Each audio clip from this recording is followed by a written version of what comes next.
نبی پاک فرماتے ہیں میں سو رہا تھا، چھت پہ فرشتے آئے، بات آپ نے سنی ہوئی ہے، صرف کچھ نظریات معراج کے حوالے سے عرض کرنے چند نظریات۔ نبی پاک فرماتے ہیں حضرت جبریل نے چھت کے اوپر سے انہوں نے تھوڑا سا حصہ کھولا، چھت پھاڑی۔ ہمارے نا دیہاتوں میں لکڑی کی جو چھت ہوتی تھی نا، اس پہ ایک بندہ بھی اگر چلتا تھا نا تو گھر کے جو بزرگ ہوتے تھے کہتے تھے پتہ کرو چھت پہ بندہ ہے کوئی، ایک آدمی فٹافٹ بزرگ جاگ جاتے تھے، کہتے پتہ کرو بھائی، بلکہ ساتھ والے کو آواز دیتے تھے، دروازہ کھولتے تھے، ہوتا تھا کہ نہیں ہوتا تھا؟ ہو جاتا تھا نا۔ او بھائی 1.5-2 لاکھ بندہ چھت پہ چلے، اللہ کے رسول فرمانے میں سو رہا ہوں، چھت پھاڑ دی، حضرت جبریل آ گئے، نبی پاک صلی اللہ علیہ وسلم کے پاس 70 ہزار فرشتہ ساتھ ہے، آ کے کھڑے ہو گئے، میکائیل سے اسرافیل سے مشورہ کر رہے ہیں حضور کو کیسے جگائیں۔ نبی پاک فرماتے ہیں میں سو رہا ہوں، حالانکہ بخاری میں لفظ ہے، نبی پاک فرماتے ہیں میری آنکھیں سوتی ہیں، دل تو میرا ہر وقت جاگتا رہتا ہے۔ نبی کریم سید عالم صلی اللہ تعالی علیہ وسلم فرماتے ہیں میں سویا رہا، اب حضور آرام کہاں کر رہے تھے؟ زمین پہ۔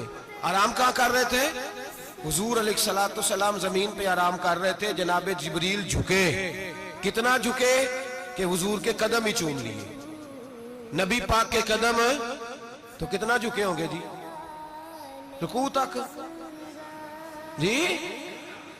میں نہیں جی گل کی سجدے دی، تساں کیتی جے، فتوہ لگا تواڈے تے لگنا جی۔ کہاں تک لگی؟ کہاں تک جھکے؟ اعلیٰ حضرت کہتے ہیں حضرت جبریل نے سجدہ نہیں کیا نبی پاک۔ میرے اعلیٰ حضرت کا کمال یہ ہے کہ شریعت بھی بچ جاتی ہے اور عشق کو بھی پورا سکون مل جاتا ہے۔ اعلیٰ حضرت فرماتے ہیں جناب جبریل نے سر پہ تاج پہنا تھا اور تاج میں موتی لگے ہوئے تھے، وہ موتی نبی پاک کو سجدہ کرنے لگا، وہ موتی نبی پاک کو دیکھے۔ فاضل بریلوی کے قلم کا حسن فرمانے لگے تاج روح القدس کے موتی جنہیں سجدہ کرے، تاج روح القدس کے حضرت جبریل کے سر کے تاج پہ جو موتی ہیں وہ نبی پاک کو سجدہ کر رہے ہیں۔ نبی کریم یہاں کوئی بندہ، اب تو خیر لوگ ہاتھ بھی کسی کے چومتے ہیں تو خود نہیں اوپر ہوتے، ہاتھ ہی اوپر کر لیتے ہیں، اب تو مزاج ہی بدل گیا ہے۔ فرمایا رسول کریم صلی اللہ تعالی علیہ وسلم کے لیے جبریل جھکے تو پیروں تک، اور نبی پاک علیہ السلام کے قدم چومے حضرت جبریل نے، حضور جاگے، اٹھایا نبی کریم کو اور کہا یا رسول اللہ، رب آپ کی ملاقات کا شوق رکھتا ہے، اللہ آپ کی ملاقات کا شوق رکھتا ہے۔ حضور فرماتے ہیں مجھے اٹھا کے تو جبریل حتیم میں لے گئے، اور پھر یہ بخاری کے لفظ ہے، فرمایا یہاں گلے سے لے کر ناف تک میرا سینہ کھولا، میرا دل نکالا، آب زمزم میں رکھا، اس لیے نہیں کہ نبی پاک کے دل کو برکت حاصل ہو جائے، اس لیے کہ آب زمزم کو برکت حاصل ہو جائے۔ امتی رج رج کے پیئے کہ یہ وہ والا زمزم ہے جس نے ہمارے مصطفیٰ کے قلب اطہر کو چوما ہوا ہے۔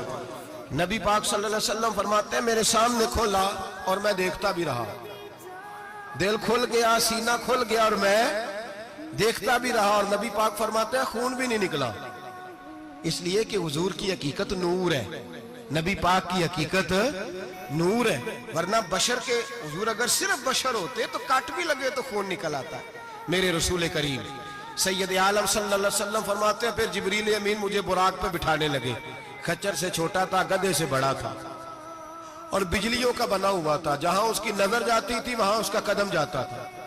نبی کریم فرماتے ہیں مجھے بٹھانے لگے تو میں رک گیا، میں نے کہا میں نہیں بیٹھتا۔ یا رسول اللہ کیا ہوا؟